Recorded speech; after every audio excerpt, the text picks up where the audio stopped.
MIDDLEKAUFF! Hey, hey!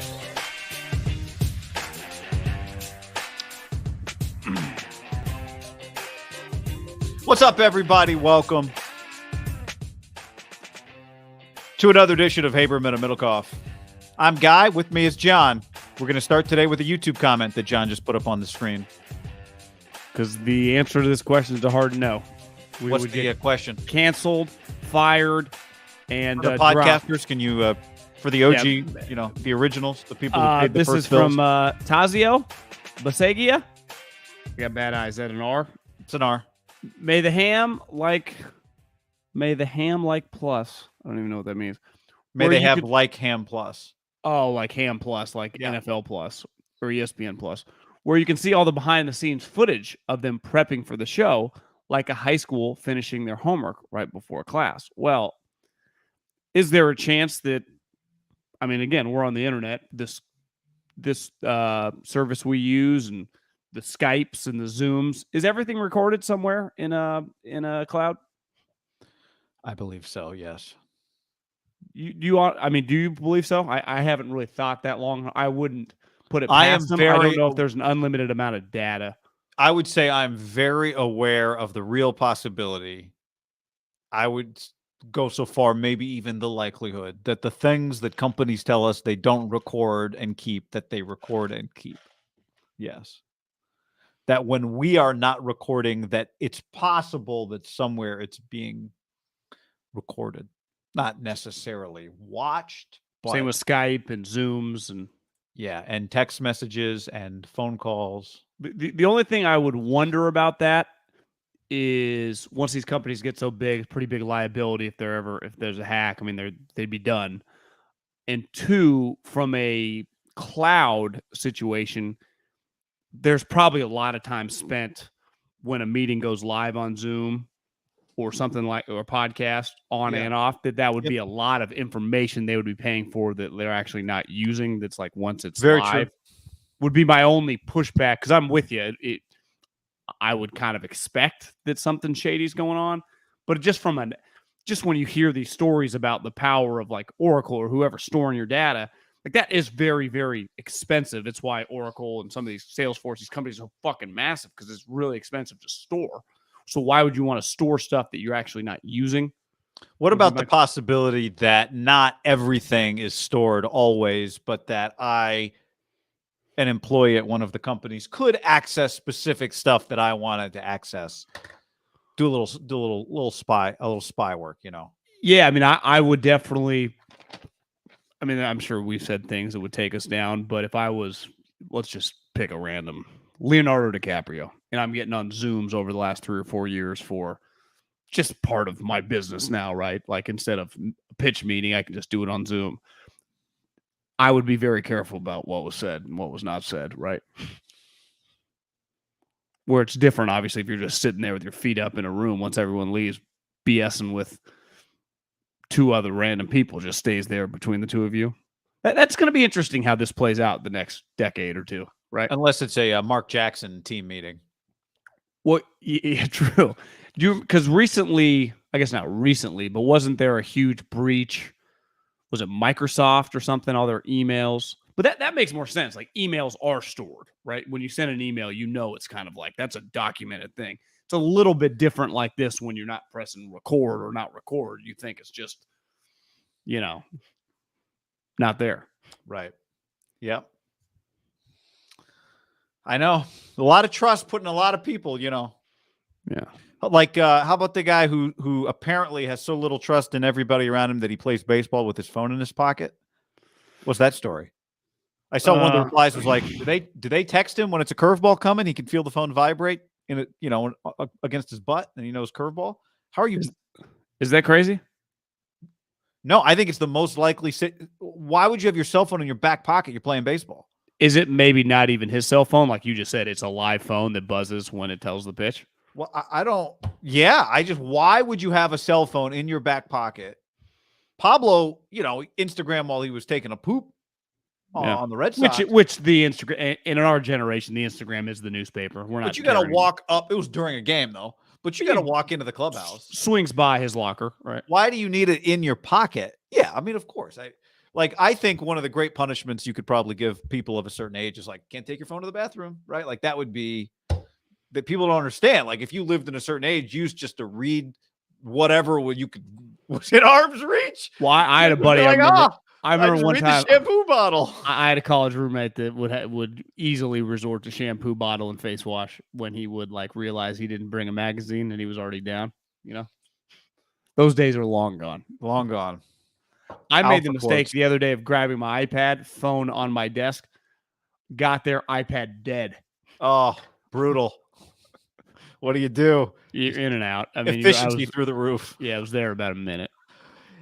Hello, everybody on our podcast. It's great to have you. If you are listening to this, then you are one of the OGs. If you are watching this, then we appreciate you adapting and adopting. Team Ham, and we are sponsored by Team Tito's. Tito's handmade vodka. I saw there might have been a meeting of the minds with our guy Devin and the legendary liquor store picker, Sherman Market, Franklin and Union, San Francisco, California, primary store, just slanging picks and slanging goods. Elias. There might have been a photo from those two, but Tito's handmade vodka sponsors this podcast. And we're so thankful and proud. Yep, we're both rocking some Tito's swag. We will both be rocking probably some Tito's. You know, Friday night we got 49ers Packers preseason, but still. Clay Matthews faces off. If you leave out preseason and you just say 49ers Packers, it sounds pretty sweet. Well, the only way to make a preseason game actually pretty sweet, you just have a couple Tito's. Here's what we need you to do. Link us, at us, forward us your pictures on Friday night of you boozing, of you making a cocktail with Tito's, watching Niners, Packers, or hell, watching anything. But if you're at home watching that game, Instagram, Twitter, Tito Soda, probably what I will go with. John Daly's Never Go Wrong, the ginger beer, the little mules, Tito's on the rocks. My brother's neighbor, is Chris, actually Chris Williams, who we went to high school with. He's like, Chris's drink is Tito's with a splash of soda. he's like so it's like, he's like, you have a couple of those, you walk home, you're like, whoa. So whatever your drink of choice is, do you, boo. Yeah, do you, boo. I like that, John. That's a good slogan. Tito Beverage. That's the man's name. His real last name is Beverage. 95. He was just a man with a dream. Now he's a man with the greatest vodka in America.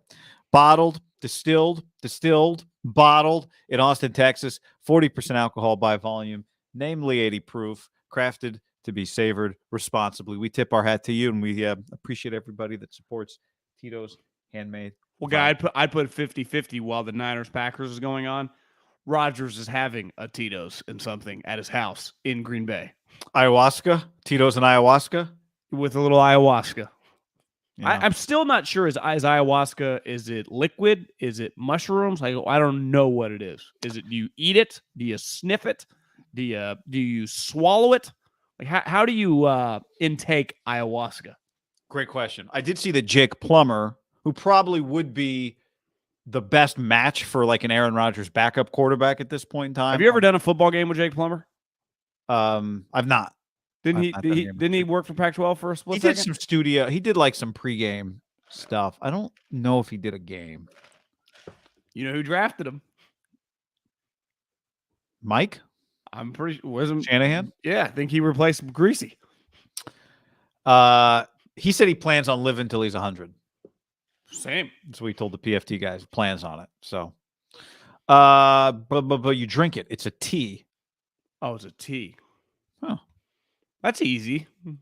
LMAO, 3 days of struggling to pronounce ayahuasca. Yeah, I probably still haven't gotten it right. The overwhelming majority of people have no clue like how to pronounce it either. Like to me, it's the percentage of people that feel comfortable talking about it is small. I'm very confident in that because I have many in my community of like college friends that I wouldn't say the drug community, but they ain't taking it. Like it's a niche thing to me. Now, and the niche pushes back like we're destigmatizing. It's going to save depression. Well, okay, we might, but we got a lot of steps before we got there. I mean, again, when you and I were in high school or in our 30s, you were buying weed in the fucking behind McDonald's, only cash. Like things take a while to progress here. So I would, is ayahuasca the thing that made him poop and pee, or is that something different? I'm also confused by that. I thought that was something different. I thought it was too. Yeah.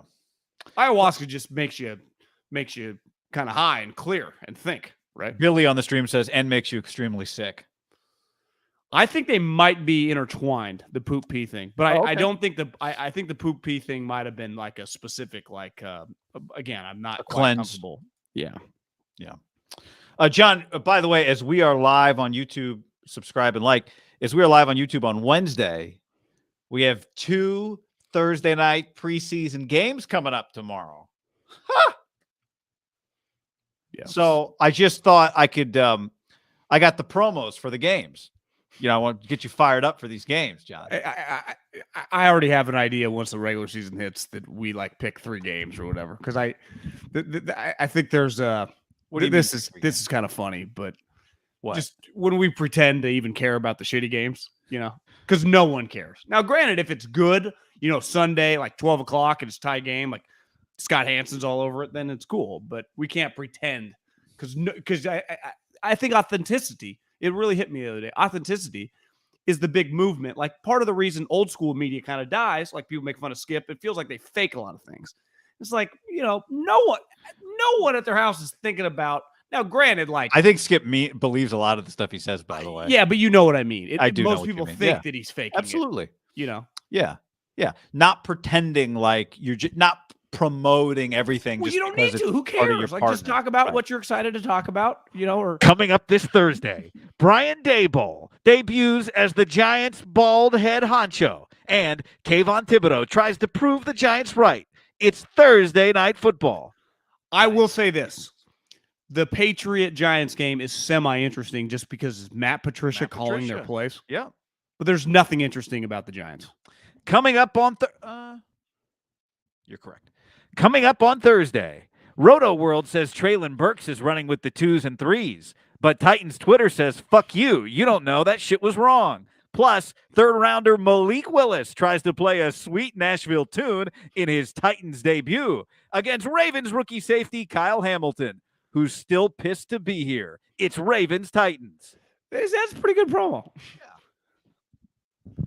I think it's a good promo. You also could have got, remember Harbaugh and Vrabel? Remember they had the little scuffle a couple years ago? Was that a preseason game? No, I think it was regular season game. Oh, I see what you're just saying. There's some bad blood there. Yeah, it was like Vrabel. Didn't he kind of walk in their area and Harbaugh came over? Something happened. Like crossed midfield or something like that? Now, I'd also say it feels like John Harbaugh's like always a something happened guy. Like he's been in a lot of like John Harbaugh was involved with more than, to me, Mike. I'd say Mike's resume a little more consistent. Like I don't think he's looking to shove you on the sideline. Yeah, they had they had 2 separate situations with New England. Who? The Ravens. They had definitely Gronk lined up as the left tackle. The Lane Kiffin thing, yeah, that they stole the play. Right. Wasn't there another rule that Bill knew? The same thing. What did Vrabel do to Bill? Didn't Bill do that to somebody else first? I think, yeah, when he did the smirk on the sideline. Yeah, remember how Vrabel, what was it? Was he like taking penalties? So on the punt, and you could just keep going up and down to 5 minutes. Bill obviously Bill did that to somebody else first. I thought Bill might have done it to Harbaugh, and he didn't know the rules. Yeah, I thought there were 2 Harbaugh incidents with Bill. Yeah. You're right. John and Jim, man, Jack raced fighters. Well, the other thing Harbaugh did is Harbaugh alerted, I think after that game, alerted the Colts to watch out for the balls. So Belichick thinks that Harbaugh was the catalyst. Like, it's not like the Colts figured it out, that he had told them, and that's how they knew. And I think Grigson admitted it. He said the reason we knew is the Harbaugh had told us. I think Belichick hates John Harbaugh and vice versa. Because Vrabel claimed that, I got no issue with this guy. I don't know what the fucking deal is. What a nut job. I'm like, yeah, Mike, these families nuts. I mean, their famous story is Jack punching a guy on the side of the road while the 2 kids watched in the background and cheered.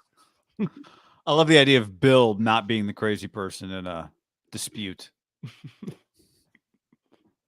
I just think Bill, you know what you're getting.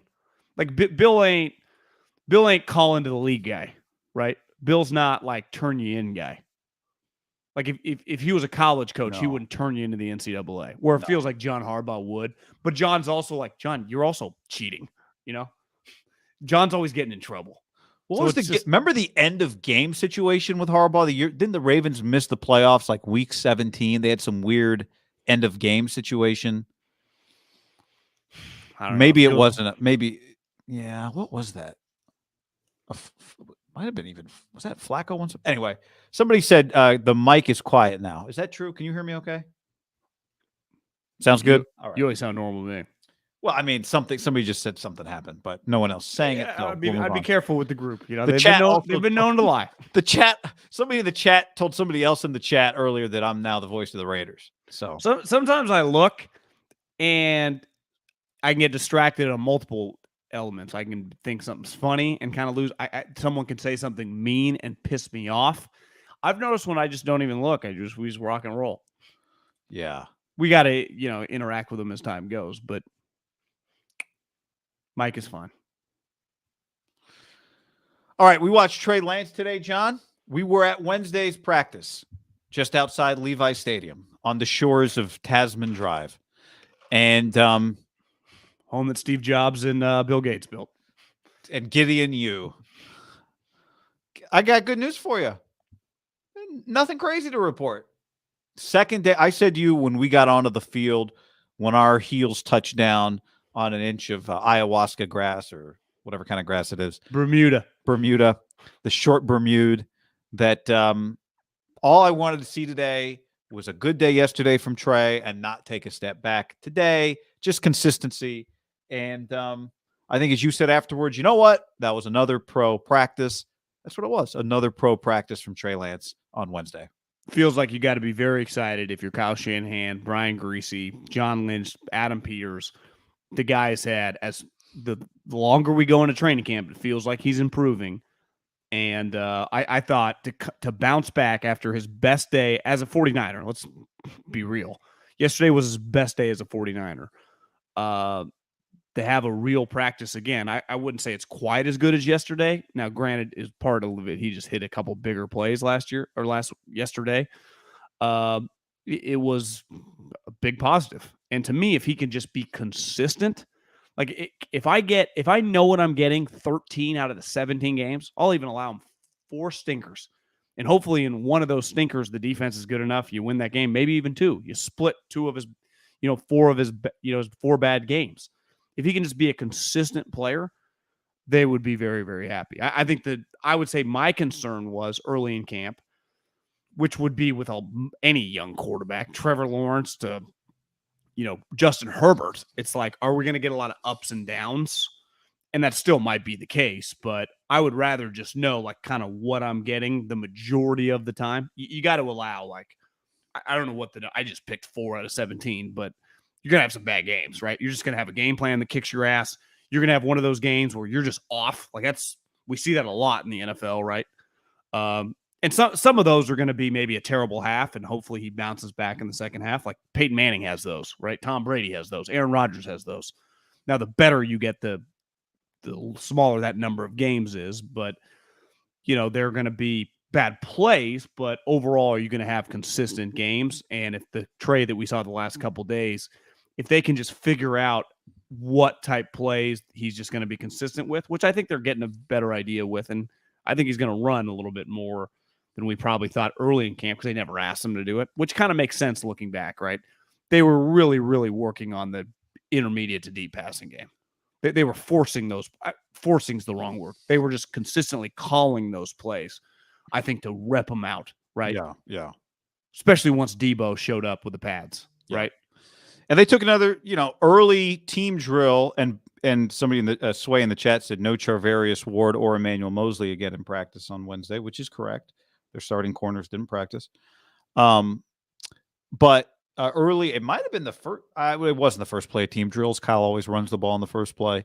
They took a deep shot, kind of one of those deep crossers to Debo.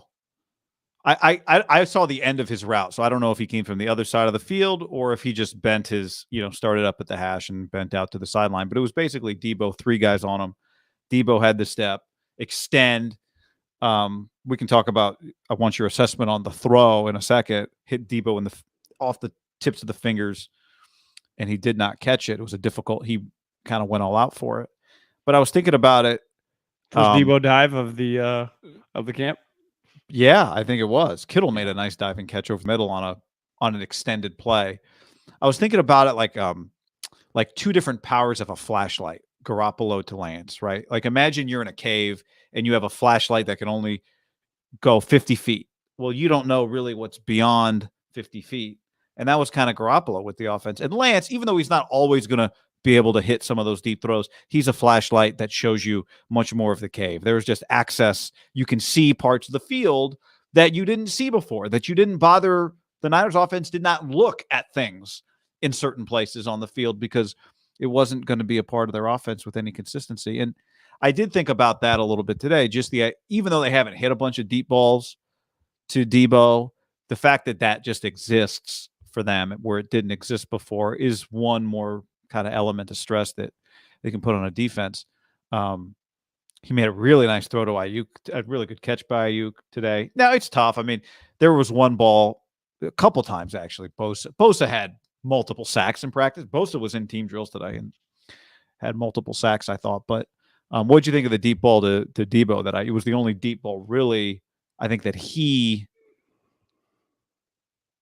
threw to Debo today.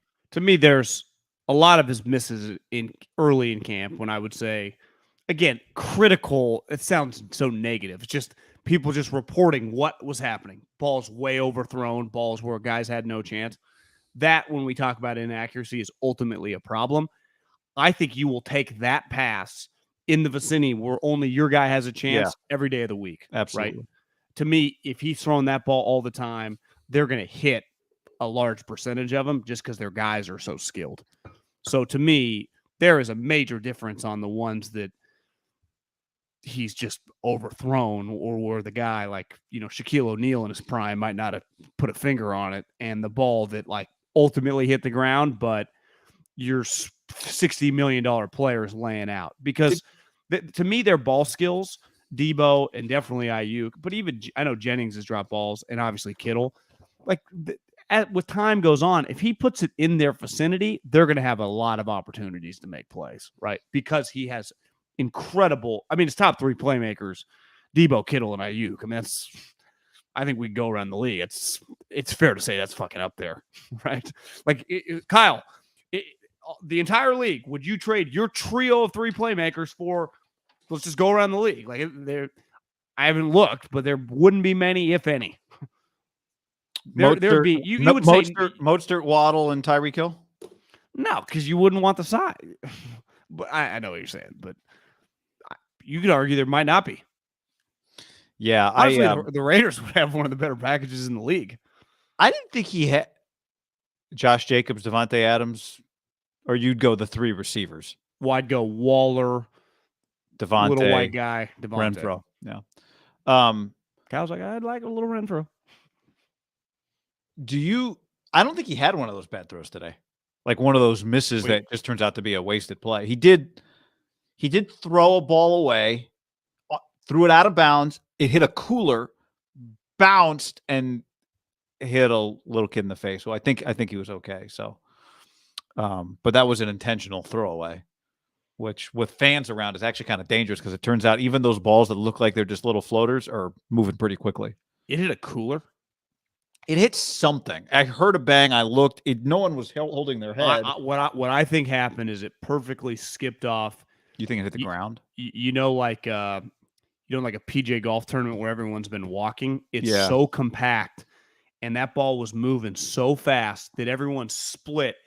It hit the dirt, but the dirt is like concrete and skipped like a rock would. Okay, I just heard a sound. So it hit the ground, but it skipped perfectly like a rock on a lake because the ground was so hard and went right into the front row of the stands. Again, this is a 40-yard bomb down the field. not his fault. but Throw it did. Yeah. It did pepper the kid. It was a right in the Bosa face. sack, honestly, is what it was. Yeah, the play was well over.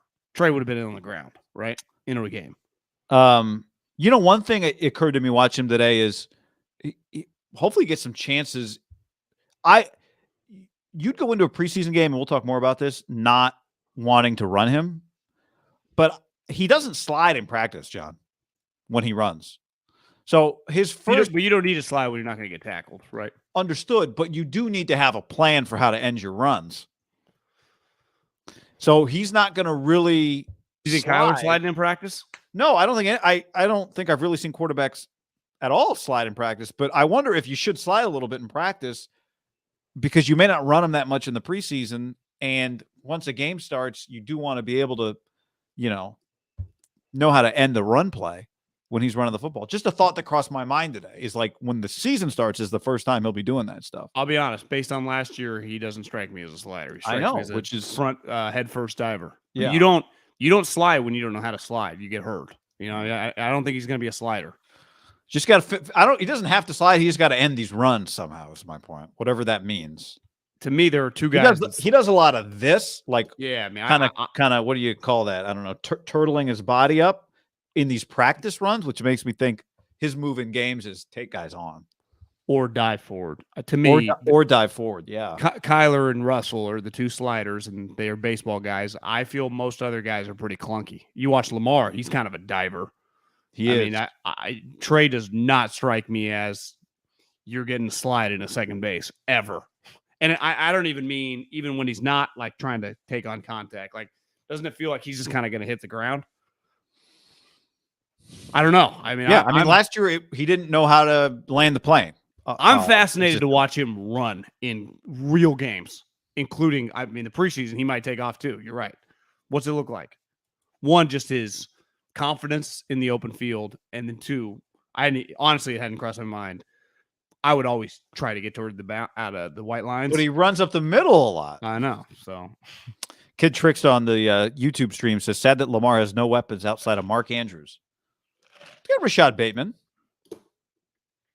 I heard they have a tight end from Coastal Carolina that a little birdie told me has been looking sweet. Okay, so they're going to have two tight ends and Bateman and Lamar. I know this. The people around the Ravens, they think they're fucking good. And they know what good teams look like. Again. You think they're worried about trading Hollywood Brown? They're not. No, I think Bateman's better for them than Hollywood Brown. Yeah, Dobbins, they got all the running backs coming back. That's right. Anyway, so good day for Trey. Hard practice today. Did you notice that all the I don't know what you'd call them, like the swag squad or whatever, for whatever reason, Juszczyk, Jennings, Deebo Samuel, Brandon Ayuk, those four guys all were wearing black pants today when everyone was wearing gold, and Trent Williams. So I don't know if that's the swag squad or it's like wearing a C on your chest. Instead, you get to wear the black pants in practice. They have a name called the swag squad. Is that something? I just made that up. Like the five of them wearing black. I mean, Juszczyk. Like, tell me any of those guys don't belong on the swag squad? Yeah. Juszczyk, Deebo, Ayuk, Jennings, and Trent Williams. Jennings. We a little longer resume to get there. Okay. But the look. I mean, the look is he pulls it off. Got like the red hair. Yeah, he looks whatever cool. it is. Maybe it's gold. I can't remember, but I think it's red. I don't know what that was about in Niner practice today, but it looked interesting. The black pants. Anything else on Trey Lance's day today? Encouraging. Feels good not to have to. Yeah, encouraging. Just strong. But one other thing I wanted to say, because you made the point to me that it was a pretty intense practice before we talk more about Trey playing on Friday. You've been to a lot of NFL camps over the years in other places. The more I go to Niners, like every practice we've been to, however many we've been through over the last few weeks, every time it strikes me how Fred Warner practices like he plays, to the point that he makes it clear that he really cares. You know what I mean? Like, he celebrates plays, he talks trash, he makes hits. He bounces everywhere. I don't think I quite understood. I remember last year seeing Fred at practice and just recognizing what a physical kind of specimen he is, right? How different he is than most guys who play the sport at the highest level. But I think watching him every day practice has given me an appreciation for how hard he practices. Like the things you say about Kittle and the way he practices, I think you say about Fred. Fred's always out there. And it doesn't feel like there's a speed. I was talking to our buddy Shane Vereen the other day. He's like, I like playing in preseason games because they were faster than joint practices. They weren't as fast as regular season games, but they just kind of helped you. I didn't want to play a whole game, I think Fred, whatever it is you're allowed to do, wherever that line is in an NFL practice today, Fred is up on that line. And it just really stands out, I think, when you watch him practice every day, that he just is the same every single day. Can I throw another name in there that I've just been the last couple of years, but what really kind of keeping an eye on in this camp, like he's quieter than Fred, but his level of just play speed and intensity and effort, Jimmy Ward is a pretty high level practice guy. Yeah. Like he's there just pretty, and this guy's not as sexy of a name yet, and we'll see how good he actually is as a starter, but I think that safety combination is pretty dialed in. Like they are not fucking around. They're taking reps full speed. You talk about pros. I think that word gets thrown out. I mean, everyone's technically a pro. They're all getting paid. But like we all know, if you follow sports long enough, what it kind of represents, like how you act, how you operate, how hard you practice, how serious you take things.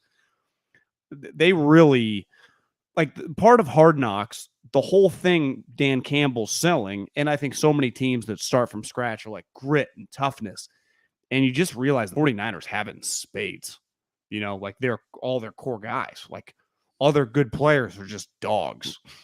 Just they would play tomorrow and fucking crack skulls. Like no problem. Like if you told these guys they had like Friday was for the 1 seed, I mean, I'd bet on the Niners.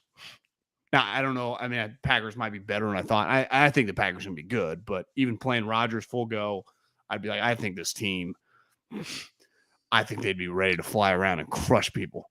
Maybe they're just naturally this way because they weren't like highly touted guys. But the 3 linebackers, I mean, obviously you got Fred. Azeez Al-Shire and Dre Greenlaw are, as you like to say, I've watched those guys off on their own, doing their own little drills. Those 3 are serious as a heart attack when they're together. Like there is Dre Greenlaw and Azeez Al-Shire are always sweating, kind of just talking to themselves or talking to somebody else or locked in. That group is locked in. And it's the 3 of them. Like it is this little core, they have other linebackers, but when there's a bunch of positional drills going on, the other linebackers are off doing like special team shit. And it's just those 3 guys. It is like when you watch them, there's less people around them than the quarterbacks because there's only 3 quarterbacks, but they've got multiple people there to catch the ball for them, plus Greasy, plus Slowick, plus Kubiak, right? There's a lot. The linebackers, it's just like the 3 of them and Johnny Holland and like one other assistant. And they're just off by themselves and they're just always doing something. And they just look like if you just saw the 3 of them, you think those 3 are plotting something. I don't know what they're up to, but those 3 people are up to something. That's how they always look. What I think makes this team's very reminiscent to me in terms of the way they go about their business as the Harbaugh teams. Beside Fred, who ultimately, relative to the rest of the league, like, is Fred that loud at practice? Like, he's the only guy talking, so he kind of stands out. Like, part of the Seattle thing was they were always screaming, hooting and hollering, the LOB, right? Everyone. And, and really it was 4 or 5 guys, but just screaming like, fuck you, Russell, you suck. Can you imagine how loud it was? The Ravens historically with Ray Lewis, Ed Reed, Terrell Suggs, it was loud. I'm talking at practice. When I was with the Eagles, Asante Samuel never shut up. Now, granted, he was our Pro Bowler. Like, he was sweet, but it's just loud, I mean, Fred's talking, but I don't think Fred is like overly, to me, it's just a very workmanlike. I mean, their 2 best players don't say a peep in Trent and Bosa, right? Not a peep. Bosa's expression doesn't change. You couldn't pay Bosa to say a word. Honestly, Jimmy, who is a very like, you feel his presence like throughout the season. He doesn't. Jimmy now means Jimmy Ward. We're on the defensive side. Like, do you ever hear Jimmy saying anything besides like communicating with his guys? I think he was the guy at the center of the huddle before practice on Wednesday. That's what I mean. But I'm just saying, like, when football starts, like they are, their defense feels like their cohesion of like everyone on the same page is pretty high. Yeah, it does. And they're really deep on the D line. But I think when I mentioned Fred talking, I would say the best way to describe it is just imagine Fred in a game. That's how he acts, just the same way. He's not making noise after a play, not afraid to talk, but it's not anything extra because it's a practice. It's just the same as he does in a game is what he does in a practice. And that level of consistent effort, you're talking about Trey. Like all you want is to know what you're getting every day. And one of the things Kyle Shanahan does not have to think about. He does not spend 4 seconds thinking about, does my defense have the right leadership? Is Fred Warner going to show up to practice? How's Fred going to practice today? How's Bosa going to practice today? How are Greenlaw and Azeez Al-Shire? How's Hufanga and Jimmy Ward going to practice today? Does not cross his mind for 3 seconds. D'Amico Ryans doesn't spend 4 seconds worrying about it. No. Doesn't have to say a word to anybody. Guys, we got to bring it today. I've respected D'Amico since I watched him, and I mean, he came in, ended up doing the West Coast, but just the way he was talked about in the league, like super high level guy. If I was going to play devil's advocate, like, are we sure this guy's some can't miss coach? And clearly Kyle loves him and he's a good coach. He did inherit a pretty awesome situation, right? Saul left, cupboard pretty full. Yeah. I mean, a lot of just, all these. Now, he not a lot of credit. Hall of Fame coaches that just coach shitty players, John. No, but what do they always say when they get in the Hall of Fame? A lot of these young guys were already kind of humming. Yeah. Yeah. I'm pro D'Amico. I'm just saying it's pretty ideal situation to come in and kind of keep flying. Especially now, like now his corners have upgraded from last year. I think where he's going to get some credit is if they blitz a lot, do a lot of man coverage. Like he's going to get credit for, he's putting his stamp on this thing. I think that's where it's going to happen. I guess my ultimate point here is Dan Quinn goes to the Cowboys the year before. They have the worst defense in the league. Mike Nolan's like, clearly Dan Quinn impacted them, right? You've seen Fangio go different places. This is a situation like their defense was Robert Saleh got a head job for a reason. Their defense was dominant when they just had a couple injuries, right? So it's just one of those. If D'Amico gets a job, to me, people in the league should be lining up to try to take over this bad boy. Fucking stacked. Fangio? Well, it's probably the guy. The problem is that is going to be talked about nonstop. I even think it'll come up throughout the season. Vic is historic. He runs a 3-4 defense. This is a 4-3 defense. Yeah. I mean, that's a long way down the line. The world has changed since Vic was last. Right? Yeah, because he was kind of head coach. But even, I'm just saying, like, we're talking like, well, I guess it'd be only 1 year of football since he last coached right? Yeah, he was the coach last year. Yeah. I think Saleh will take Azeez or... Yeah, I mean, well, both those guys were unrestricted free agents, so... Was that you or Dickinson that had the idea today? I threw it out. It was you. Pretty big stretch, though. I mean, it'd be Al-Shire. I don't know if Greenlaw quite has Pro Bowl upside. And maybe I'm just... Because he was injured last year, I didn't see him as much. Either one. Let's just say one of them makes the Pro Bowl. So you get like Fred and him in the Pro Bowl, 51 or 57.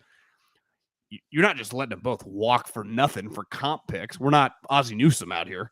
I think you'd have to hope to do like a tag.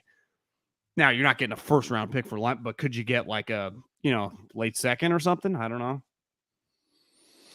Or do you pay one of them? Well, you might pay one of them. Well, Parag's move historically has been like extend early. Like both those guys are mid to late round picks. I mean, Greenlaw's a 5th round. I mean, could you get, for 3-year, $30 million extension, $17 million? Yeah, that's just feels low in modern day NFL. But while you're like trying to extend Ayuk early. To me, you're just in no rush when he's drafted that late. Like I'm rolling on Ayuk's contract for a couple years at a cheap rate, aren't I? As long as you can, but he just might be in the hold-in mode. The one thing you said, and they've said this, we negotiate with 1 year left, and Nick Bosa didn't get it. Neither did Deebo Samuel. They both got extended. In theory, Bosa gets it at the going into their last year. It's like Ayuk, you got 1 more year, then we pay you. Right. He goes, okay, hold in. Because that's what I if I was his agent, we'd be like, okay, we're not practicing. Yeah. Yeah. Or Trey's like, what? Well, we can still throw on the side, right? You'll still throw with me in the offseason? That'll be the real killer. Trey Lance is playing on Friday. He is not going to play the second preseason game, and then he'll play the third preseason game. That's what Kyle Shanahan said. So the question is, how much is he going to play? And is Trent Williams going to play? Well, they play 3 times, 3 actual preseason games in 13 days. So when you say it out loud, I would imagine the game against the Minnesota Vikings is going to be pretty barren. If you told me like Sudfeld plays like a quarter and Purdy gets 3, it could be a lot of Buck Mason out there and other randos. But I call him Buck Mason. What's his first name? Frank? Jordan, who looks pretty good. I'm pretty excited, at least for the start of this game, for just Jordan Love, Trey Lance. I mean, just see 2 quarters. I mean, Jordan Love is he the most famous backup in the league? Not because of his play, but because of the name and because of what he represents. I think he definitely once was. I don't know if he's kind of forgotten out of sight out of mind. Value play standpoint, I just mean the name. Like when you No, say I know. Jordan I'm Love saying to a football fan, do they know who he is? I think 3 years ago he absolutely was probably the most famous backup. Now it feels like the world has forgotten about him. Yeah. So he's not in the Jimmy Garoppolo pre-trade. I don't think he's curating Jimmy Garoppolo now. No, because people don't think he's any good. Jimmy's got a Subway commercial. So I just think Fourth Niners, stringer. Packers, this game's going to naturally get some eyeballs. It's on NFL Network, right? It's got a little bit Patriot Giants. Like it's just the matchup that you don't even need. You could just be going to start third stringers and people are going to give you a quarter just because of the matchup. But you put Trey Lance and we'll see how long he puts him. I don't think it's inconceivable that he gives him 3 or 4 series. Because if you're starting him, you're giving him multiple series, right? You give him the first series and you want to see how he responds. I don't think he makes any sense to go 1 series. Depends, right? Is it a 14-play series? Well, yeah, 14-play touchdown. It's easy to yank him, but it feels like a lot of times why coaches bring the guy back in. It's like 3 and out or 5 plays or it can be clunky sometimes in preseason. I think you think I'm crazy. Jimmy Garoppolo is still on your roster, right? Yeah. But he won't be around at the game. Yeah, I'm not saying he plays in the game, but part of me wonders, there's a slight lower risk in the preseason as long as Jimmy Garoppolo is still on your team. But there's not a lower risk from injury just in a vacuum. There's not a lower risk, but it's an injury kills you less because Jimmy Garoppolo's not on somebody else's team or, on the street getting his only paycheck from Travis Matthew right now. That safety net is there as long as he is there. And it's not a plan that anybody has, but if you think Trey Lance would really benefit from getting preseason snaps, and I go back and forth on this. I don't know how you feel. Like, does he have to only play with Trent Williams? It feels like not, because there's no way Trent's playing multiple series if he's playing at all. I know Papa said that Trent told him he doesn't want to play, and Lund was like, yeah, he didn't say that on the air. But Trent practices a ton. I would not expect 71 to be in pads. Do you? I don't expect him to, but that means that just like, Colton McKivitz is your starting left tackle. Which the last multiple years, I was at week 18. Trent Williams was not in pads. More than likely, you might play a game this year with Trent Williams not being there. 1,000%. I agree. Like, it shouldn't be just Trent plays, then you play. If whoever starts, if Trey Lance is starting, is going to be on the 49ers, right? He is one injury away from starting. So it's not crazy. It's one thing to start like an undrafted free agent that's going to be in the AAF. Like, that's not the case. I'm not rolling him with the 3s, but yeah, I can live with several series. My main issue, though, is that the preseason, when it's operated like LaFleur operates, and LaFleur historically now, we have 3 years of data, falls under the McVay camp. And that's not even counting the game where Mark Davis took him to Canada. The 80-yard field? They played everyone going the same way? With cones. You had to make it take it. You had to you take it back. You had to take it out beyond the 3-point line. And LaFleur line. said, yeah, I'll have 17 guys playing this game. I'm talking, he does not dress people. So when Gruden was like, we're going to play? He's like, no, I'm not, buddy. I struggle with going up against with my star players, Johnny Tryhards, and that sounds like I'm diminishing some of these guys, but a guy that goes, I'm not guaranteed to be on the Green Bay Packers.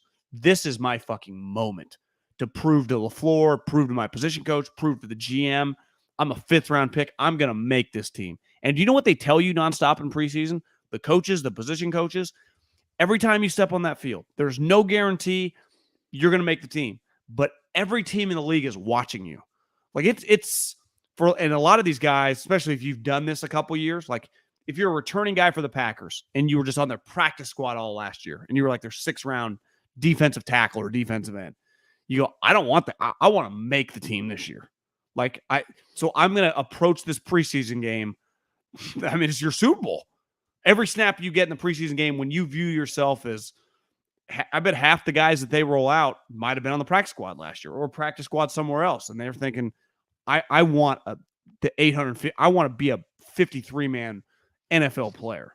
And you just get, to me, in a game like September 11th, like everyone's got the same on the line. This is week 1 NFL. We're trying to play to win the game. You're not necessarily playing to win the game here, right? Players are playing to, it's got a little minor league baseball thing to it, right? You're playing as a team, but you're kind of playing for yourself if you're a fringe guy, which immediately happens the moment you don't dress 25 guys, which the Packers did last year, and I expect them to do again. So, like Kenny Clark ain't playing. So Kenny Clark's backup / his that backup are going to be in there pretty quickly. I get a little uncomfortable in some of those environments with guys just, in fairness, laying it on the line, because in these practices, I haven't mentioned to you today when we're walking out of practice or when we were coming around the field. I asked you if you'd seen the Hard Knocks yet. And I said the crazy part about Hard Knocks, Dan Campbell, their practice looked nothing like the Niners practice because they went full tackle, full go. And ironically, the Niners kind of did that today. Or a guy screwed up and then Kyle screamed at him, and it was supposed to be like Oren Burks. More like thud than like tackled Juszczyk, and then Fred Warner tackled both of them and kind of like jumped on their back. Like it was a little risky. That's how Lions practice looked. And I would imagine the Packers have not been tackling to the ground. So that's another thing. First time I'm fighting for my roster spot and I get to hit the quarterback. And if you've been told like, hey, this is the franchise, right? There might not be a game plan all week, but are you going Greg Williams right now? Well, I'm just saying, like, hey, you get to take down, you get to make Trey Lance look shitty. Because if I'm D'Amico Ryans, I'm going, hey, everyone's been blowing this guy for 3 years. He's the best backup in the league. Nobody's been talking about Jordan Love for. But that's how coaches talk to their players. Belichick says when he plays the Jets, they're a great team on film. I mean, it's just what you do. Because what are you going to say on Thursday night before the game besides just like, hey, we got to focus on us? You're going to do a couple motivational tactics, right? If I was the linebacker or defensive line coach for the Packers, you would have to like use some motivation with Trey Lance, right? We're not going to let this kid look good on us, right? And what's that saying? Like, hey, Billy, you want to make the team? We ain't two-hand touching here. In the time that he played last year, getting the ball out quickly was not Trey's strength. And that brings risk in preseason games, especially, right? I think it'll be interesting to see early in this game, however many drives he gets. Do they just try to get some easy throws in where the ball's out and Trey's not exposed in the pocket for long? Plays where Trey's not, one of his strengths clearly watching practice, every time he rolls out and the play gets extended, we kind of write off the play because it's like, well, that'd be a sack, that'd be a sack, that'd be a sack, But the reality is some of those would not be sacks. That's he'd take off. Right? That's his skill set. He'd take off. He'd be strong enough to break out of a tackle. He'd stiff arm a defender. He'd spin back, look downfield, throw. So that's part of his game, and that's what is part of what's really exciting about his game, or those second chance plays, whatever you want to call them, the broken plays. But that also brings with it a risk in a preseason. It'll be interesting to see do you expect him to run the ball on Friday? I mean, maybe not design runs, but I could see him taking off. That's what I mean, design runs. You don't think there'll be any design runs for Trey Lance? Doubt it in the preseason. But who knows? Kyle's a little old school. Most of these coaches are not doing what he's doing. Honestly, this year, do you know who it's going to be? It's going to be him, Andy, Belichick, because BA retired. Unless Todd Bowles copies him, like the number diminished. His starting quarterback isn't playing, right? Whose? Todd Bowles, Tom Brady. Does Tom get a series? No. I would imagine Todd Bowles shifts more to what everyone else is doing. Whenever the Chiefs are on, I think they're on Saturday morning. Like Patrick Mahomes is coming out and he's going to throw. And if they go 3 and out, he'll come out another one because Andy likes moving the ball. And Belichick, Thursday night, you watch, their starters are starting. Now, this year's a little weird because of the timing. It feels like all the preseason games are really within 13 to 15 games of each other, depending on the dates in which you play. I would imagine a lot of coaches, their starters, maybe that 1, 2, 3. Like, you're not going to make guys play back-to-back in like a 5-day span. And I remember when you read off the joint practices, I would imagine 80% of the league's joint practicing next week, right? So the second preseason week could be really, really shitty from a TV standpoint of just guys playing, don't you think? Could be, yeah. You're right, because the week 3 game is a Thursday. And everyone plays on Thursday. And then, well, they don't actually. I've been saying that. I was wrong. What's the deal? Well, Thursday, Friday, and Saturday. There's Saturday week 3 preseason games? Makes sense. I guess you get the next week off. Why not? Well, wouldn't you be more inclined to get some guys some reps when if you play on Friday, you don't play a regular season game for 2 weeks. 2 weeks. Yeah. It's a long time to just. Now you got to cut down the team and a lot of moving parts for these next. There's a lot on the line in the NFL these next 10 days, right? You got to have joint practice, guys making teams, guys earning spots. I know they won't be officially making the team, but there's just a lot of pressure starting basically Thursday night. I would say for the next 10 days, just league wide, a lot of people, a lot of players, a little tight, a lot of coaches evaluating, a lot of front offices, a lot of film being watched all over the league. This is a busy fucking time. Brendan on the stream says, couldn't Kyle just do 3-step drops and work on quick passes with Trey Lance? Pass clock for the kid. Quick throws. Yes, it would be what he's done in practice is taking some shots down the field, which is what they're going to want to do some of this year. So, and isn't that an easy one? Throw Danny Gray out there, have him run a go route, take a shot for the home crowd. Even the home crowd, 5:30 kickoff, Silicon Valley traffic. I bet it looks pretty empty when the ball kicks off at 5:37 or whenever it officially does. Yeah. Would you go to a preseason game as a fan? No, I parked in the parking garage across from Levi Stadium today, and the attendant, she's been very nice. I've seen her many days. She said, "See you Friday?" And I said, "Nope." And she said, "But you're media." I said, "Yeah, but I'm a different kind of. I'm new media." And she was like, "Draymond." John, before we go any further, let's tell the people about our friends at Indeed. Indeed.com/ham. Nobody does what Indeed does. Right now, start hiring with a $75 sponsored job credit to upgrade your job post at Indeed.com/ham. That's Indeed.com/ham. Yep, guy. Indeed Instant Match. Over 80% of employers get quality candidates whose resume on Indeed matches their job description the moment they sponsor a job, according to Indeed data. Find great talent faster through time-saving tools like Indeed Instant Match. It finds the exact type person you're looking for. You don't want to waste time. You don't want to hire an engineer when you're looking for a plumber. You don't want to hire a plumber when you're looking for an electrician. You don't want someone that a pool guy when you're looking for a chef. John, if you're looking for a third down back, you don't want somebody who can't block or catch the football. No, you need to find your specific needs, scheme fits for your own business, and that's where our friends at Indeed, they help you find scheme fits, guy. Yep. Indeed assessments help take the stress out of the interview process. You get candidates that prove themselves before the interview so that you can dive deeper into talking to them about what's important to you because they already have the qualifications. So start hiring now with a $75 sponsored job credit to upgrade your job post at Indeed.com/ham. Offers good for a limited time. Claim your $75 credit now at Indeed.com/ham. Indeed.com/ham. Terms and conditions apply. Need to hire? You need Indeed. Indeed.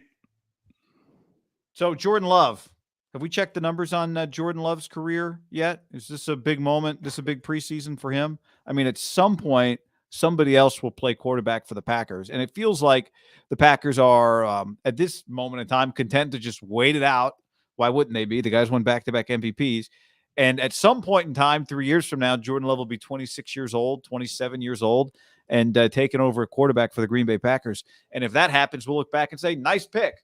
But if anything other than that happens, what a weird start to a career for Jordan Love. What will his career even become? Who knows at this point? So basically, he's been on the team for 2 years, both the MVP seasons. So he has served a role, right? Would you draft a player to get your star quarterback back to MVP form? Every team in the league would, right? Yeah. Now, I don't know if they completely knew that. Clearly not, because it looked like a disaster. He just has not been very good. I mean, last year with the immunization, remember, he just started the one game with the Chiefs, and they lost 13-7. Remember when his mom and girlfriend were at the top of Arrowhead? In the nosebleeds, yeah. I mean, he was 55%. Now, part of Jordan Love was almost like a poor man's Trey Lance. Good kid, good physical attributes, but very kind of Josh Allen-y in college. Remember, inaccurate. Utah State was in a weird transitional period, but like he does have physical gifts.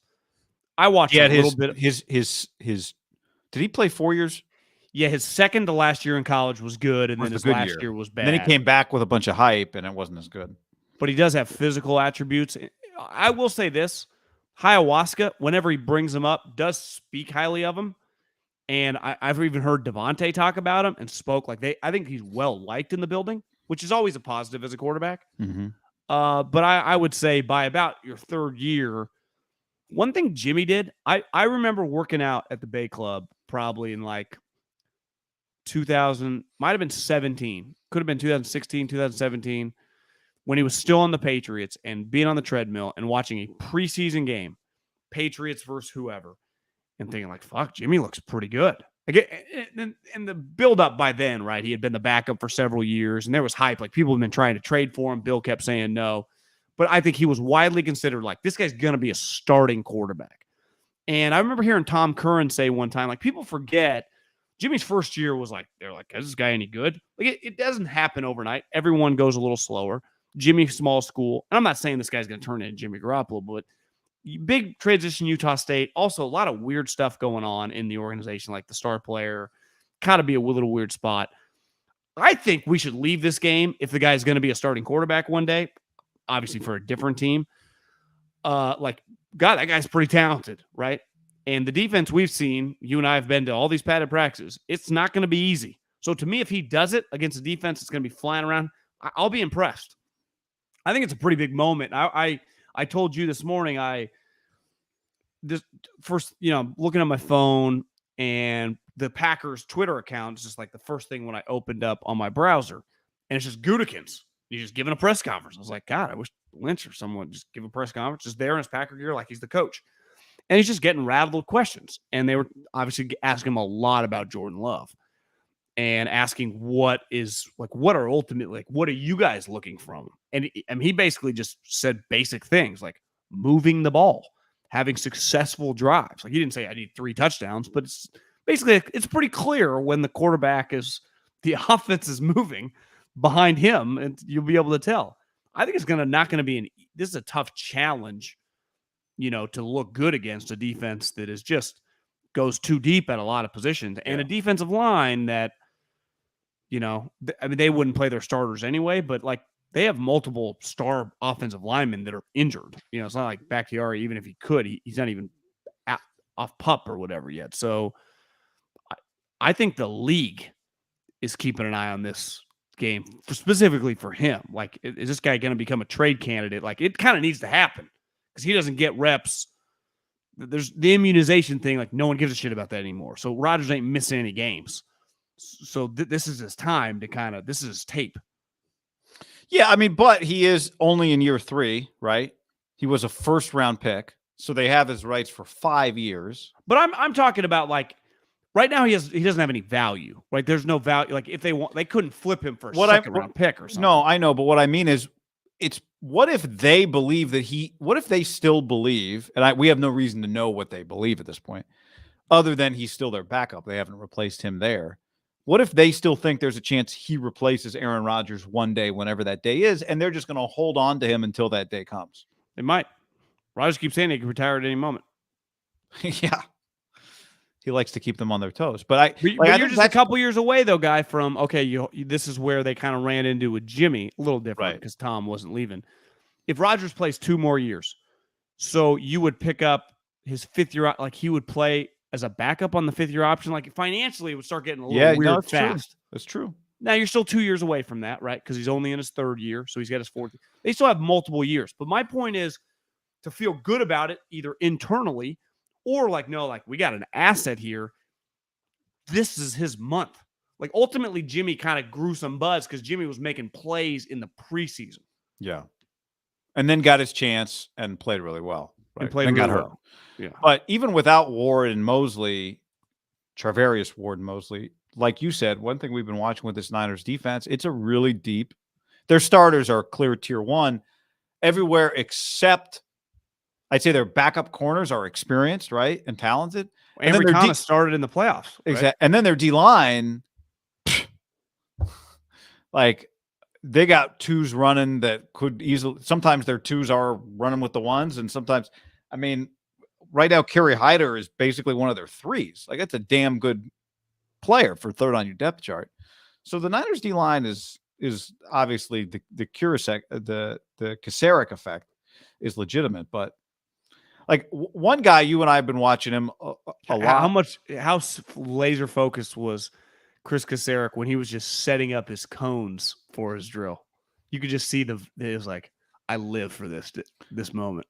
One thing watching that happen, you and I were walking by while that was going on, is you don't realize, like, you watch players do drills and they hit like those pads that bounce back and bounce forward. You know, they're like, they rock back and forth. It took 2 of Kaczmarek's helpers to drag one of those things over. When you see Bosa, you're like, oh, he's just going through the motions because he takes 2 steps and like slaps that thing down. But then you see how heavy it is when normal humans have to drag it into position, and it takes like 2 of them. That even the things that happen at 80% speed in an NFL practice are happening with more exertion than most people have the ability to give. Right. Strong dudes. Strong dudes. Charles Omenihu. I mean, there's a guy who stands out on a field, right? And over the years, we've seen a lot of 49ers that stand out. You and I, it's the first thing you notice. You were a scout, so you definitely noticed that stuff right away. But I'll never forget, we were actually talking about it today, seeing Peyton Manning walk onto a field, seeing Eli Manning walk onto a field, seeing Carson Palmer walk onto a field. They just stand out. Rivers was big. Rivers was another guy. Going to Niners practice and seeing Buckner and Armstead together. Watching Javon Kinlaw chase Trey Sermon today was a remarkable thing to watch. He is picking him up and putting him down. I mean, his knees get up very high for a guy his size. His feet come high off the ground when he runs for a guy his size. Charles Ameno, who was another guy that just stands out. And I said to you today, I'm like, what's the deal? Here's this guy. He's only 24 years old. He went to Texas. He was the Big 12 Defensive Player of the Year one year. How did he end up as a 5th-round pick? Because watching the last couple of days, my thought was if the Niners had drafted Charles Omenihu, I think he'd have a little more hype than he has right now when you just look at his physicality and when you think about who he's going to play with and who he's going to play for. And then when you watch them practice, there he is lined up opposite of Bosa sometimes. Today he lined up against Trent Williams several times. On the run plays, he wasn't going anywhere. But once he bent around Trent, and I don't know if I would call it a win, but I thought it was more a win for him. He got his hand on Nate Sudfeld's back as Sudfeld was throwing the ball. The last play of the practice before the horn blew, Trey Lance stepped up in the pocket. It was Omenihu against Trent Williams. Not really Trent's fault because the quarterback stepped up right next to him. But Omenihu was right there to, as much as he's allowed to, put an arm on Trey Lance. Like, just watching what reps he gets, it's clear that Chris Kaczmarek thinks he's a really good player. Well, I probably sat down and watched 20 minutes of the Raider Jag Hall of Fame game, and all of a sudden a guy makes a play, and Tarico's like, "What up? Good backside pursuit by Arden Key. There you go. And he's a good example of Arden Key looked the part. Long from LSU. Underachiever. And you asked What round? me, Arden was the 3rd round. But I do think a lot of people at the time thought, like, that might be a stretch to pick him on the 2nd day. And I would say this, that it felt like Arden Key's career was headed down the wrong way, and he was going to be out of the league. And Kasarik now made him like that, kind of catalyst for the Niners. Does that get him an extra 3 or 4 years? Now, he only signed a 1-year deal, so it's not like he had a bunch of $4 people. million. Yeah. Yeah, but does he just play several more years and become a backup pass rusher? And you said, like, how does a guy like that from Texas, because he is just, as scouts would say, best looking guy on the hoof, like they're just walking out the bus. I would say Kinlaw and Armstead by far, and Trent. I mean, those are some of the better looking players in the NFL. Omenihu is not like that. He's thinner, but just in terms of, he's got kind of like Alden-y vibes, just in terms of length. Like he just really stands out from being tall. And the Niners, beside Armstead and Kinlaw, who are enormous, they've always had a lot of short D tackles. I mean, the dude the Broncos just signed for $30 million. Like they have no problem. And this is the Jim Washburn, Kasarik, their way of thinking. They like penetrating guys. So they can lip Mo Hurst, who got hurt earlier in camp. They like those like 6 foot, 6'1", 300-pound like athletes, that can fucking pass rush. Because let's face it, the Niners, their linebackers make the tackles. Their D-line pass rushes. That's what those guys are doing. Now, that's where I think they ideally want Kinlaw to really come through, right? He's more of a hybrid. Armstead kind of too, but the word I texted a couple college directors, I'm like, how's a guy like this fall to the 5th round? And they're like, character stuff, but nothing bad. Well, we heard the same thing with Drake Jackson. Yeah. And they said the biggest thing was like major, major underachiever. And to me, that's when I think Arden Key's big thing, major, major underachiever. Because when you see an Arden Key or when you see this guy, you go, God, this guy looks better than all these guys that the Niners have had for the last 3 years on their D-line. Well, John, the other thing, Drake Jackson comes from USC, underachieving program. Texas, underachieving program is where Charles Omenihu came from. And right? we talked about this the other day. Like, what a Niner guy told me is Hufanga was in the shitstorm too. And he's one of the rare guys over the years rose above it. No win-loss, 4-win season, 8-win season, everyone to a man. Hufanga, the guy. We love him. He could have played for Pete's teams. And a lot of the other people, because you just like start blaming people for losing. Coaches never want to be like, yeah, it's my fault I can't scheme. It's like, Drake Jackson, you won't listen to anybody. I don't know. That's what they said, but I'm just saying, like, that's what gets said. That's not what I just heard. Immature was what I heard about Drake, not like coming out of USC. But that type of stuff when you're losing, like, it's not like, Charles Omenihu, he's, if we had 11 of him, like, it's like, he just freelances. He does his own thing. It's easy. Those type things get said, and then you can find value. The value is always had. Now, you miss a lot too, but I don't think Kyle Shanahan would swing at underachievers if they didn't have Kasarik. Like, he's not into those type players. But they have consistently now taken swings with Kasarik because he turns them from underachievers into achievers. Well, if there was an expansion coach draft and Kyle Shanahan could only protect one coach on his staff, which coach would he protect? I would tell him to protect Kasarik. Because you're going to lose D'Amico no matter what. Yeah, because you're going to lose D'Amico no matter what, and it doesn't seem like Kasarik's about to leave to become like. It feels like as long as Kyle pays Kasarik and lets him do his thing, I don't know. I would love to ask Chris, talk to him, Chris, what? Like, I was thinking about this driving down the other day. If I was Shanahan, wouldn't you want to sit down with Chris Kasarik and just say, Chris, what is it that you want out of your coaching career? Because I want to make sure you get it here because I do not want to lose you. Right. Yeah. To me, you could sign him to a 4-year, $12 million contract, make him the highest paid position coach in the league. Whatever it takes. Yeah. Basically, I pay you what's a high paid coordinator in the NFL make, a defensive coordinator? $2.5, $3, $4 million. We pay you something like that to be our defensive line coach and a long-term extension fully guaranteed. You just operate like the SEC. I'm just going to pay you so much that you don't want to do anything. If this is what you're happy doing, you don't feel obligated to go be a defensive coordinator because somebody will pay you more money. Well, I would be. there are other elite defensive line coaches too in the league. I would be shocked if he's not making, if I had to take an educated guess, $2 million right now. Like he's highly compensated. Well, what's he worth to them? Well, if when you- you factor pass in that you rushers are keep underachievers, yeah, It's an expensive position that he coaches. So if he can help you get value at that position, then he saves you money. $8 million. Real money, money that really matters, salary cap money. Yeah, $8 million. Yeah, I mean, like if Charles Omenihu, because like here's the thing with them, a bunch of their guys are free agents on the defensive line. Actually, a bunch of their guys on defense, like the two Greenlaw and Alshire, and then Bosa's under contract, Kinlaw's under contract. Obviously, Drake Jackson's under contract. Armstead's under contract. Jimmy Armstead's Ward's under under contract. Hufunga's under contract. Their corners are. Mosley might be a free agent. I think Mosley is because he was an RFA this year. So the linebackers, Mosley, guys like Omenihu. I imagine some of the D tackles. Ebicam. I got to check the. I think Ebicam is. Hyder's here for 1 year, right? Givens. To me, that's where his value. Replace all those guys. I got to worry about the two linebackers because you probably let Mosley go and hopefully like Ambry, whoever steps into that, right? And that's part of football. I think the linebacker thing, you gotta at minimum one of those guys getting kept, right? They're not letting both those two guys walk, assuming they're healthy and play well this season. I'm sorry, you're talking about. I'm looking up Mosley's contract. You're talking about the linebackers. Wasn't one of the two of them? I'm not sure which one, but one of the two of them is staying.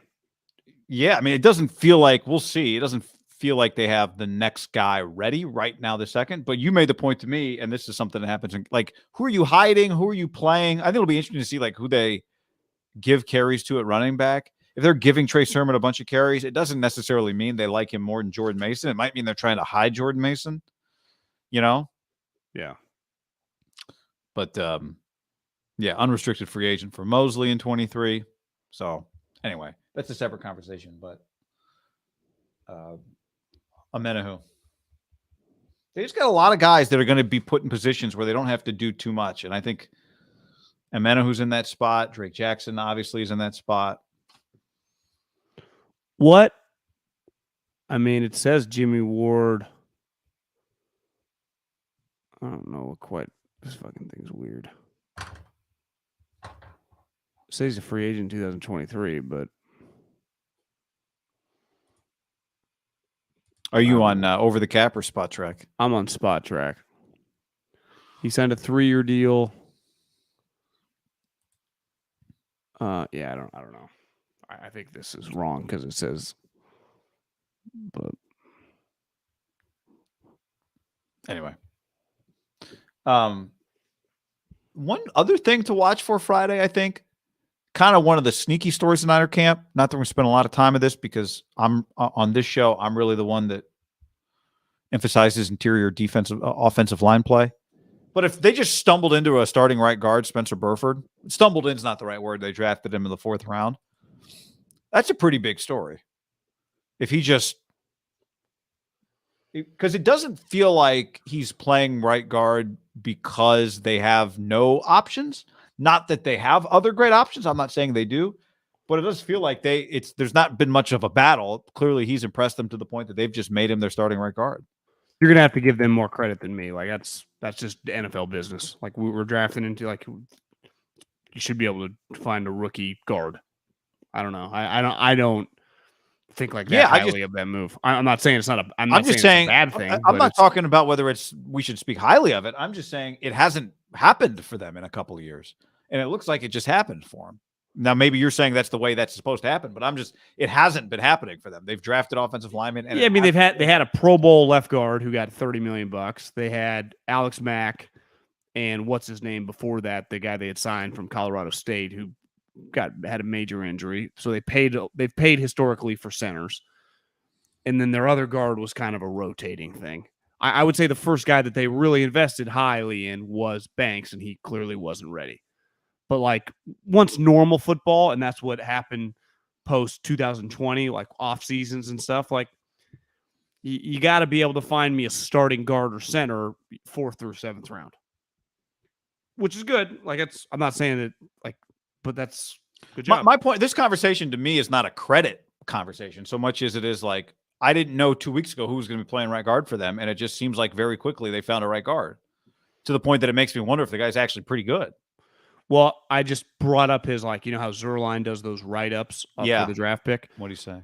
He had him as a 4th-round projection. He said it was a big deal that UTSA landed him because he was a 4-star recruit and had those traits you like to see from tackles. Many teams will have him as a guard, but I would give him a shot at tackle because of the length and the feet, said a scout for an AFC team. So he's a talented player. Yeah. Wow. How did he end up at UTSA? Grades potentially. I mean, he's got long arms. He's a good athlete. Like it's just NIL. Might be a little bit of. I mean, he ran I thought he ran a 4.740. No, he ran a 5.140. He ran 4.7 shuttle. Yeah, he's just give me a starter in the 4th round.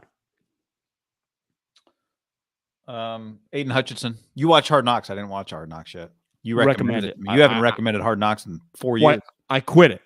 I mean, I haven't watched it until, and then I realized it might have been McCarthy. I would recommend. I mean, the episode is fantastic relative to what it's been. It was an enjoyable watch. That's all I can. Like, I'm not. The day and age of getting the personnel meetings are clearly over, right? Of getting like talking shit about my 3rd rounder or my veteran hot dog in it. But it's an enjoyable watch. Part of it is they have, I'm a little biased, I guess. Deuce Staley plays a role in this Hard Knocks. So knowing him, I used to pick him up my first year. He was an intern. I was an intern. I used to pick him up because he stayed at the hotel every day. But he was such a good coach. Now, granted, I mean, he played for Andy. I just love the idea of Deuce Staley and you, like both interns. Deuce is like, so what did he do to get here? Because you guys all know what I did to get here. But Deuce was one of those, like, only came for training camp, and it was like he wasn't going anywhere. Like, he was that good. You know, he just kind of had it. One thing that Dan Campbell on the staff, he claimed on the episode, like, I didn't set out to do this. It kind of just happened. I think they had said 88 years of playing experience on his staff. Like, the main guys, like 7 of them, all go, hey, I'm Deuce Staley, 10 years in the NFL. Hey, I'm Antoine Randall, 9 years in the NFL. Hey, I'm Aaron Glenn, 15 years in the NFL. Hey, I'm, Mark Brunell, 15 years in the NFL. Wait, Brunell's on the Lions staff? Quarterback coach. Was he there last year? I don't know. Hey, I'm Hank Fraley, 10 years in the NFL. Like, most of their position coaches are, again, not 2-year players, minimum 9 and up. Wow, I did not know that. So the coaches play a big role, and they just feel, but it doesn't feel as like, sometimes coaching. Campbell played 10 years in the NFL.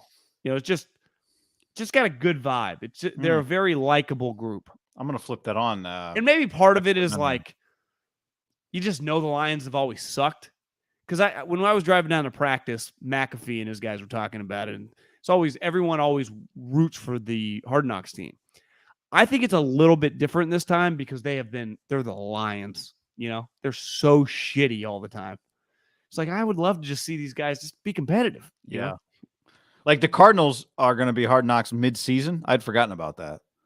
November 9th, there's going to be another Hard Knocks. Well, the episode ends, right? Even how Hard Knocks always does, like the last 2 minutes are kind of credits, but it's like inside, like Deuce Staley telling people not to fart in his meeting, and just different. Said if you fart in your meeting, you get kicked out of the meeting. But then it kind of ends, and then it goes to all of a sudden to Arizona, and it's just, I think it was Nuke Hopkins like doing rehab, and then it's like November 9th, in-season Hard Knocks. It's like, do I really need these guys? Can't wait for Kyler video gaming. Yeah, they probably. A couple other news stories, John. Deshaun Watson is scheduled to start Friday against the Jags, as is Trevor Lawrence. Travis Etienne, the pride of Urban Meyer, also will play in that game. So, what's Friday the game? Night. Browns-Jags. Excited to see the Jags.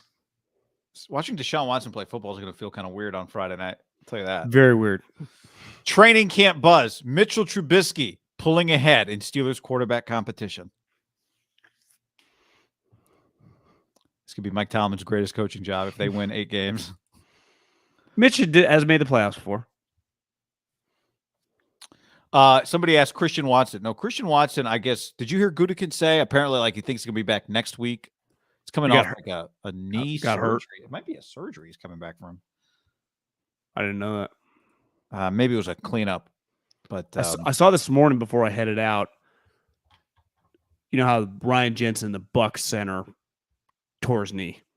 The dude that replaced him carted off today. no. I don't know what's going on at Bucks practice. Guys dropping like flies. Well, it's funny you say that because I was thinking driving down to Niners camp today, like, man, feels like they've had a pretty healthy run. I mean, Ward and then Charvarius Ward and Mosley were both out, but They really haven't, right? I mean, they've had starters go to what's his name went down. They just haven't had the card off.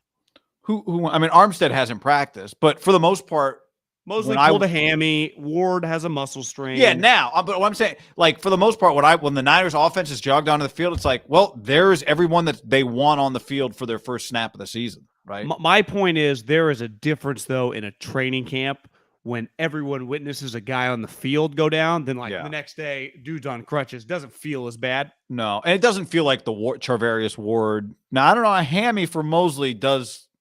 But I would say this: little bit of if alert. at practice we're all sitting there, Ward's running with IU, goes down and limps off field, even if it's the same injury, that would feel worse than not really witnessing it the next day. Like it tightens up. Yeah, it's like, oh, whatever, he's good. You're like, yeah, no worries. You're right about that. Saints Taysom Hill on switch to tight end. This isn't necessarily what I want, but it's what's best for the team. You blame him? His head guys told him he was a quarterback for like 7 years. When does Roger Goodell talk next? Good sign or bad sign? I think it just shows there is a level of wealth where you don't even have to know Roger Goodell's name properly. That's quite a wealth. That's quite a money bubble that you live in when you just bought an NFL team and Roger Goodell is how you pronounce the commissioner's name. Because in reality, he's not your boss. You're his boss. I did feel like there's a difference between a level of wealth and like, does this guy even like football? That was my first. Has anybody, why? Like, I know I'm watching the Mets and I go, Bobby Axelrod just is having the time of his life riding this roller coaster every day, right? The Clippers, their owner loves. Well, wasn't the thing with Steve Cohen? Loved baseball. Steve Ballmer loves basketball. Like they are junkies. Joe Lacob loves the sport of basketball. This guy just want to be a governor because it's good money. But do you notice this? What? Do you know what's so stupid about that? What? Yes, I do. It was only their partners. The partners. Sports Center tweets out governor. TNT, NBA tweets out. Bleacher. I've noticed it. Bleacher gives me the alert. It's weird. But the reporters don't.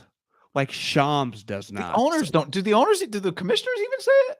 It's pretty embarrassing. Goodell. I don't think Goodell says it. My day and ages of arguing on Twitter died years ago, but that's one of those that 2019 me would have been like, this is. I predicted. We have to acknowledge this is the dumbest fucking thing ever.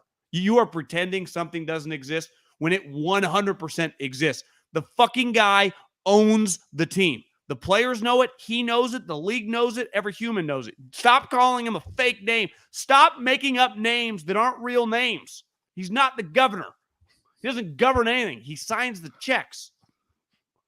It honestly kind of ticked me off. It really did, because I think that stuff is so stupid. Well, I agree. It's ridiculous. Yes. It cannot be overstated how stupid it is. How ridiculous it is. Now, in the peak of everything, 2020, I can get it. But, like, are you guys going to continue this with a straight face? Because it feels like you're trying to. Who is it satisfying, really? I don't know. Aidan, back on Hard Knocks real quick. I did see the Aidan Hutchinson singing.